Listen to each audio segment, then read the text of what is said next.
Tonight on UCentral News. Breaking news spreads across the nation as several international students have their educational visas revoked without warning. UCentral have the latest. And in another shocking move, a major name hits the transfer portal. Luke Underwood has Who is on the move. In social media, a years-long feud has unexpectedly come to an end. Zach Sexton will have what brought these two stars together. And finally, if you're looking for plans this weekend, Michaela Kraus has what should be on your radar. All that and more happening right now on UCentral News. Live from Central Oklahoma, this is UCentral News. Good evening, I'm Lauren Jackson. And I'm Shanice Hopkins. Welcome to this edition of UCentral News. 9 students and recent graduates at the University of Washington were caught by surprise when the U.S. government canceled their visas without any notice. Allison Sundell spoke with an attorney representing one of these students who says his client is terrified. Absolutely no due process at this point has been provided to these students. Jay Garrison, an immigration and national security lawyer, is representing one of the 9 University of Washington students who had their visas pulled by the Trump administration. It's just simply that they've been alleged to have some form of criminal activity and therefore their status is being terminated. Garrison says the UW student he represents is from China, but he's also representing students from Iran and South Africa. There's no rhyme or reason to this. From what I've seen of other lawyers who have this, these students are from all over the world. There isn't any specific country. Garrison says students have basically 3 options: leave the country, petition the government to be reinstated, or sue. My clients are suing the U.S. government for failure to follow their own rules and regulations. Specifically, the challenge is to the students having not actually been convicted of a crime. According to the New York Times, the United States issued more than 400,000 visas in 2024, and so far nearly 300 students have been abruptly stripped of their visas in recent days. Garrison says his clients are terrified. This is having a major impact. It is leaving them nervous, afraid, and unsure of what to do in their lives. The University of Central Oklahoma also confirmed Tuesday that 4 students had their visas revoked. Both UCO and OSU representatives have described these actions as unprecedented. We will continue to monitor the story and provide updates. The UCO Student Association has announced a runoff election for the presidential and vice presidential ticket. The Meyer-Bolt and Webb-Martinez campaigns have progressed onto the runoff. Malia Meyer and Ryan Bolt focus on fostering a resourceful environment, embracing successes, and serving a diverse range of students. Alex Webb and Emma Martinez proposed Uniting for Change, a commitment to progress and long-term solutions for the future. The election will be held tomorrow, April 10th, from 10 a.m. to 3 p.m. Students can vote on UCOR or on the second floor of the Nye University Center. And now we're going to toss it to Gwyneth for our first look at weather. Thank you, Shanice. And today's a pretty sad day in Oklahoma history. We're looking at 1947. We had the deadliest tornado in Oklahoma. Now, this mainly hit Woodward okay, but this was very, very damaging. We had over 700 injuries, over 108 fatalities. Just a really, really sad day for Oklahoma history here. That tornado was about 1.5 miles wide. Now, to put that in perspective for you, that's about 26 football fields lined up. That is a massive tornado. That went about 221 miles long. That's just wild, insane, and very sad. And speaking of tornadoes, looking at our tornado count in 2025, so far in Oklahoma, we have a tornado count of 17 and a warning count of 28. Nationwide is much different. We're looking at 418 tornadoes with 1,149 warnings. Now, this is a new record for warnings. The last time we saw something like that was in 2008. So just think about that. We're only at the beginning of the year, halfway, not even halfway through the spring season. That's just an insane number that we've already broken. Now, looking outside right now, just really nice day out there. We will have 2 cold fronts moving throughout our state tonight, but I'll give you more updates about that later on the show. Back to you guys at the desk. Thank you, Gwyneth. The strength of the U.S. dollar fell to a 6-month low on Wednesday after President Trump's punishing new tariffs came into effect. An index that measures the dollar against certain other major currencies was down nearly 0.9% Wednesday morning. That's even lower than the level it dropped to last week. According to one economist, a weaker dollar is not usually how markets respond to U.S. tariffs. Higher U.S. tariffs would normally boost the dollar by lowering American demand for foreign goods. This expert says the dollar's weakness may reflect a clear and present danger to the U.S. economy. It could also mean that the way tariffs are being implemented has shaken investor confidence in U.S. policymaking and institutions. At 12:01 Eastern Time this morning is when new tariffs on imports from dozens of countries took effect. They include an additional 84% bumps for Chinese goods after President Donald Trump's retaliation battle with China. That country is already responding today by vowing to, quote, fight to the end. Amy Kiley reports Trump and his supporters are celebrating while many other Americans are worrying. It's going to be legendary. You watch. Legendary in a positive way. New tariffs on imports from almost 90 countries are in effect as of today. Customs and Border Protection says most range from 11 to 50%. Also new today is an 84% bump on goods from China. Add that to boosts earlier this year, and the total hike for Chinese imports is 104%. This is an economic Armageddon that's coming for the U.S. consumer and the economy. President Donald Trump says his team is working on tailored deals that eventually could lower some of those tariffs. In the meantime, American businesses have to pay up. Effectively, Trump's tariffs could end up being the largest tax increase in U.S. history. We're the ones that have to pay the government all the tariffs, taxes, whatever you want to call them. Most economists say U.S. businesses will pass on some or all of that cost to American consumers. That all gets billed to us, which we have to bill the consumer at the end. Trump points out companies don't have to pay duties on American-made products. Experts say the trouble is building factories and changing supply chains takes time and money.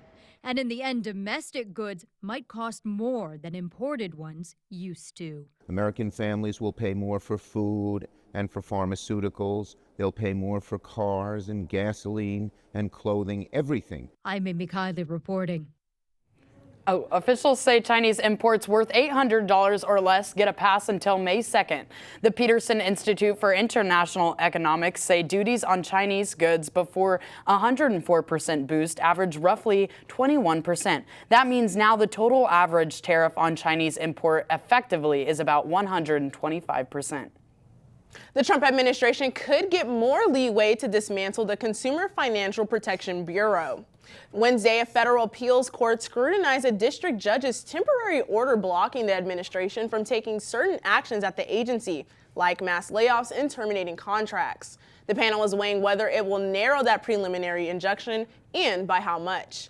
The key vote is set to come from Judge Gregory Casas, who has appointed by President Donald Trump. He signaled that he believed the administration should have more discretion to conduct mass layoffs. But that's if those terminations did not get in the way of the agency fulfilling the functions required of it by the law. The case is among the most significant of the legal challenges to Trump's efforts to shrink the federal government. It raises core separation of power questions about what a president can do to undermine the operations of an agency created by Congress. Now, back here in Edmond, we've seen some crazy weather, but it kind of feels like it's starting to warm up just a little bit. Yeah, I mean, from it going to snow to 80 degrees, I'm wondering what this weather is going to look like. Absolutely. Gwyneth Duncan will have our full look at weather after the break. The University of Central Oklahoma grows and thrives. We move to meet our students where they are and get them where they want to go. Over time, thousands of students have made the move to UCO. They come to pursue their passions and find their calling, to improve their lives, families, and communities. UCO moves and motivates students in and out of the classroom. Here, potential takes flight. Our students' curiosity ignites a spark that fuels transformation. Oklahoma's Metropolitan University, the university that hasn't stopped moving since 1890. In fact, we are gaining momentum. This is where movement is. This is the University of Central Oklahoma.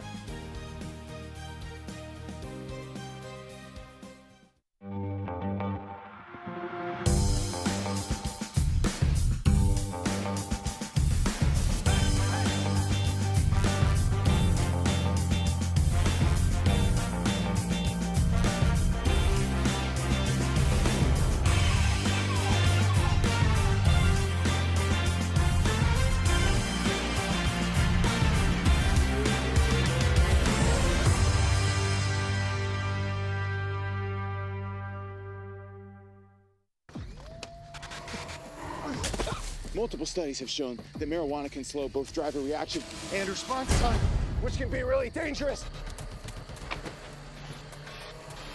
He's here. He's here. Wait.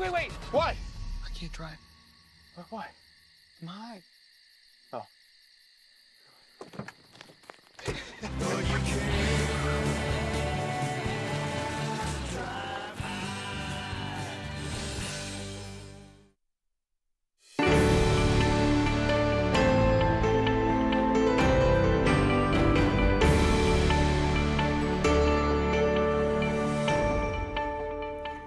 Good afternoon and welcome back, Broncos. Looking outside right now, we have a cold front moving across the state. There's also a second cold front. You can kind of see it to the north, and that's going to hit us as well by tonight.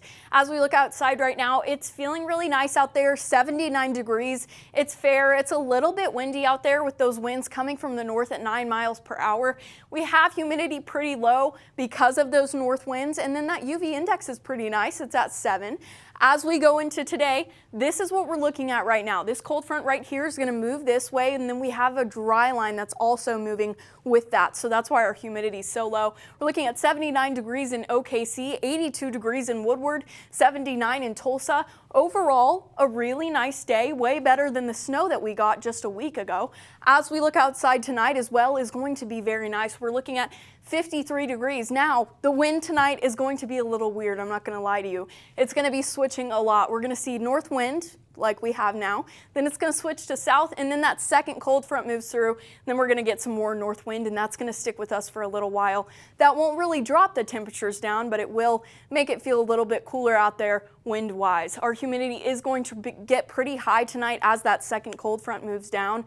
And looking across the state, a pretty nice night. This is that second cold front that's going to move across our state.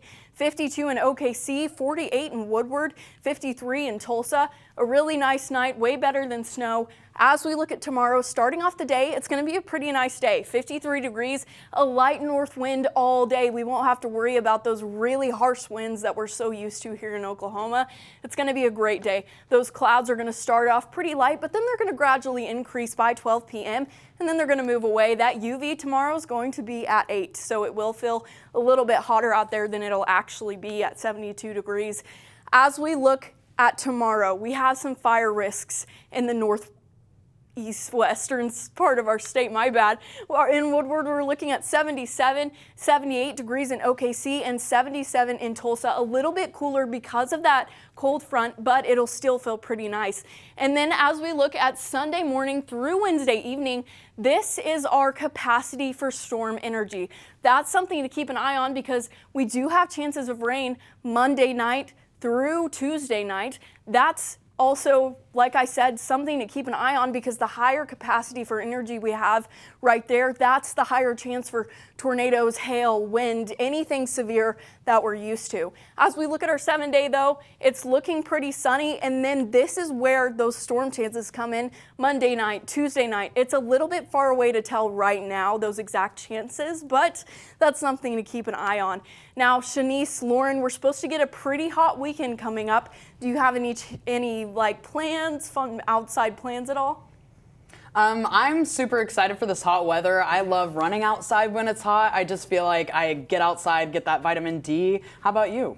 Yeah, honestly, I just like going on walks. Like I will go on walks for miles and miles. What about you, Shanice? Well, so my birthday is actually this Saturday, and I did plan on being outside, so I'm glad you're predicting some good weather for me. Thank you very much. I appreciate that. I'm gonna go to OKC and be at the little restaurants that just opened up. So yes, thank you, Gwyneth. Coming up, find out how the new A Minecraft movie is doing in box offices. And about the new Ken doll of the athlete and culture icon LeBron James. Zach Sexton will have your social media update after the break.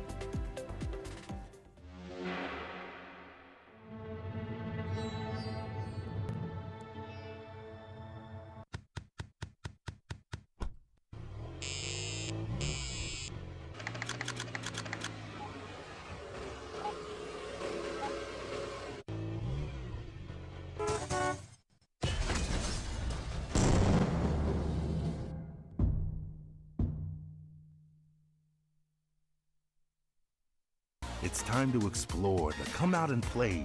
Our city is waiting, so what do you say? Whether daytime or nighttime, the right time is now. Finding those moments to make you go wow. Amazing new places to fit every mood. Shopping and dining. Did we mention the food? There are green parks and ballparks and water parks too. Museums, attractions, and also a zoo. The modern frontier is the friendliest place. Now is the time for your dreams to be chased.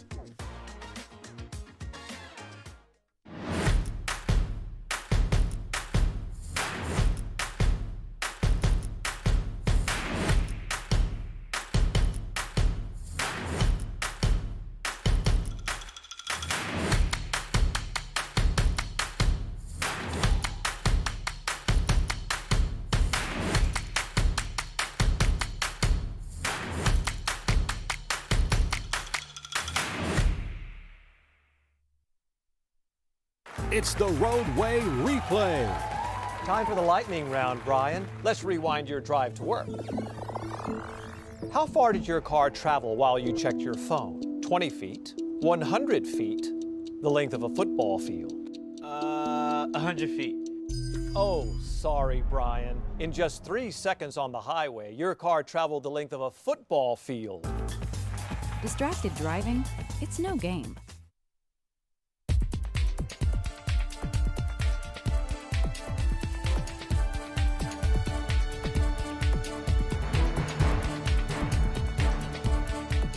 Hello Broncos, my name is Zachary Sexton with your social media update. A Minecraft movie is a blockbuster. The movie was released last Friday, April 4th, and is based on the hit game Minecraft. The movie included major stars Jack Black and Jason Momoa. The family film exceeded expectations, opening with $157 million, the biggest debut of the year and the best opening ever for a video game adaptation.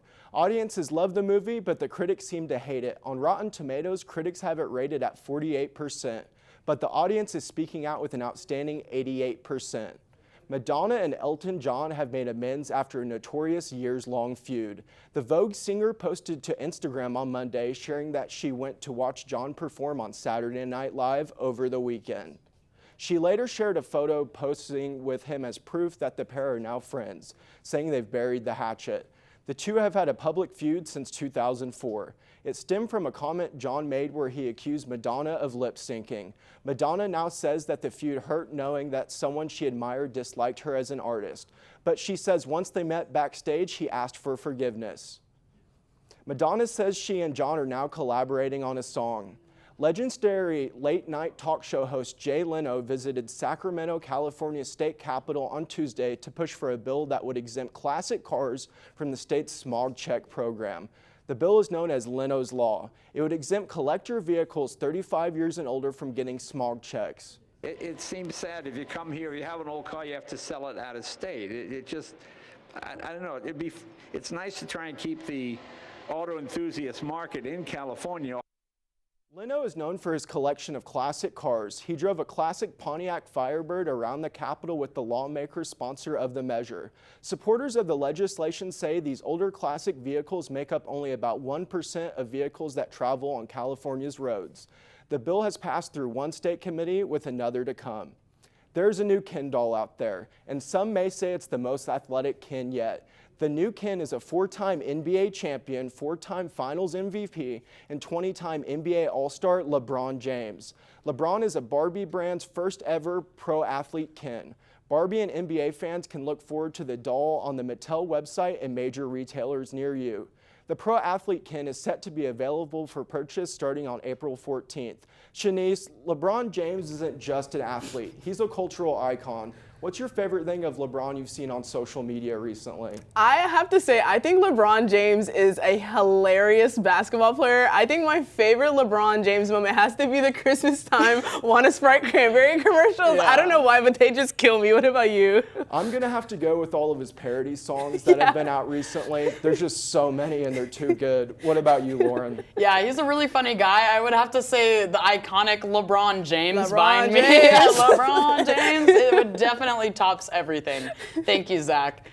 Which UCO football player is entering the transfer portal? And what was the outcome of the Oklahoma City Thunder game last night? Luke Underwood will have more after the break. Rugged, rough, built for the road ahead. Sometimes I feel like a shell of a man. Commercials are fake.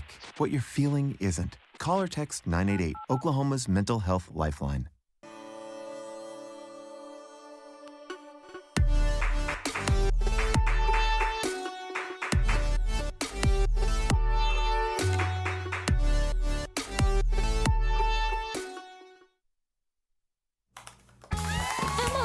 Did you hear? Todd's in the hospital. Who's Todd? He got a collapsed lung from vaping. He thought it was cool. Not cool.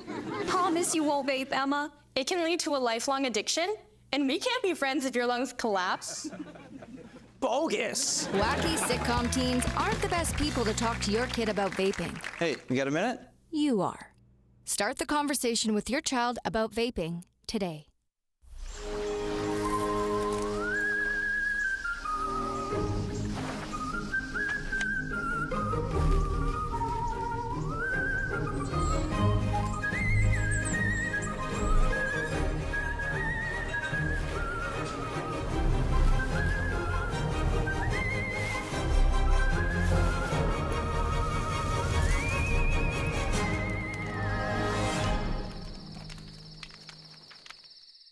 The University of Central Oklahoma grows and thrives.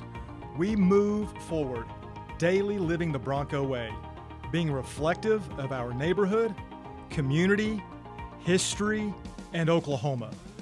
This is what has made us who we are. Oklahoma's Metropolitan University, the third largest university in Oklahoma. This is where movement is. This is the University of Central Oklahoma.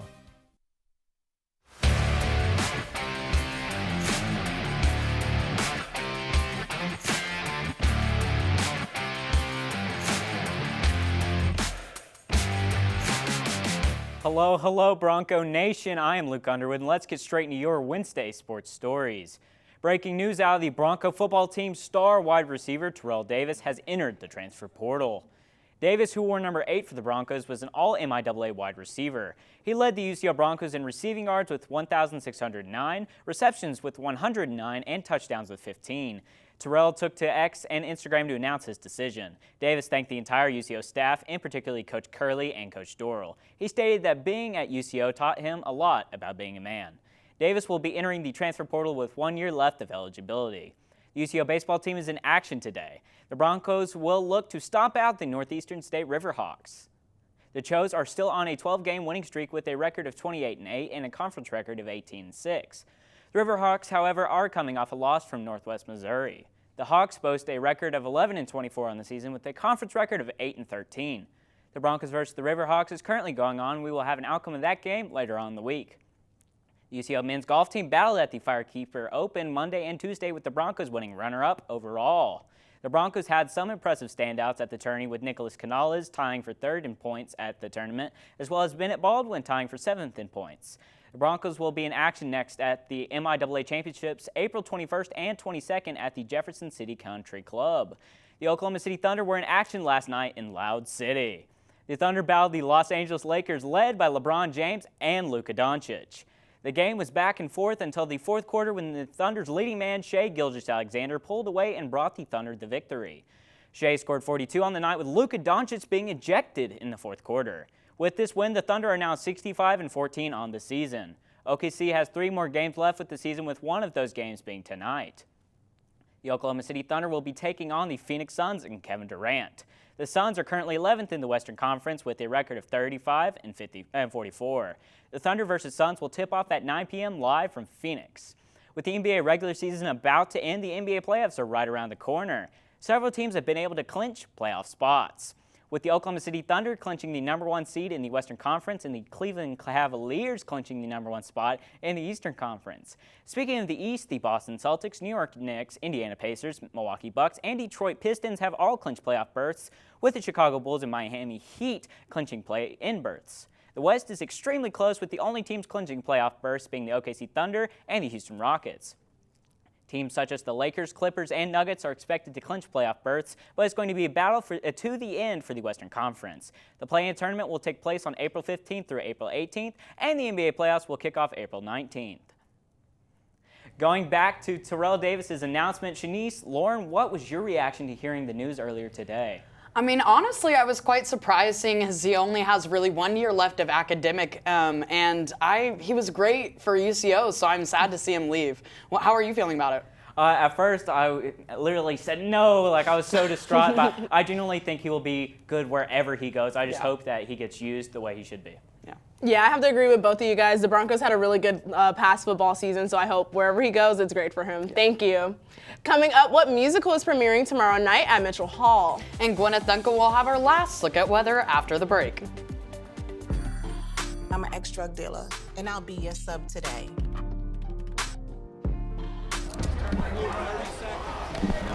Two milligrams of fentanyl can be lethal.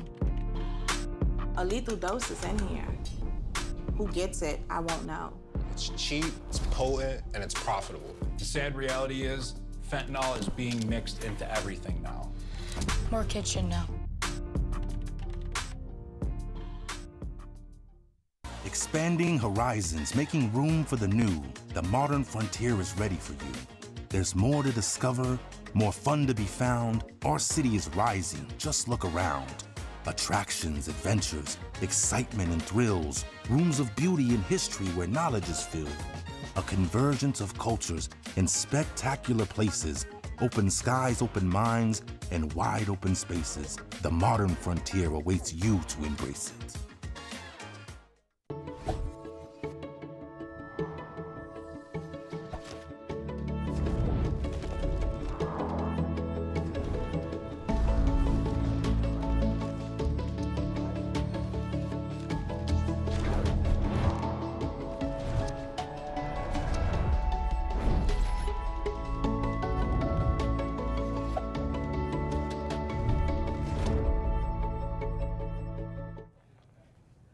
Are you a Dolly Parton fan? Well, if you are, you're in luck because the Department of Musical Theater is putting on a performance of 9 to 5 starting tomorrow night. UCentral's Michaela Kraus has more. The Musical Theater Department is going back to the 1970s with 9 to 5. 3 put-upon secretaries decide to join forces against their bigoted boss, Mr. Hart, portrayed by Peyton Ward. Throughout the show, my character is just constantly just on them. Ward says that playing the villain is a new experience for him.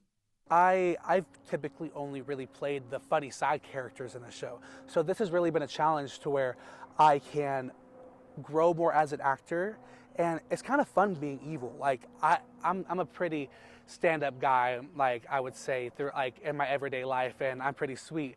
But being able to bring out my not like my darker side, but just bring out some like evil on stage, it's kind of fun. Ward says that the experience of working with such a large cast has been a rewarding one. I absolutely love it. I mean, like, I have gotten to love every single person that is in the cast. They really have grown to make the story our own. Ward says that he hopes that the themes of female empowerment make an impression on the audience. I hope that they fall in love with the 3 women on stage, because I truly, like, I've seen this show hundreds of times, but every single time the show ends, like, even being on stage with them, I feel like I fall in love with these characters because they portray them so well. Reporting for UCentral News, I'm Michaela Kraus.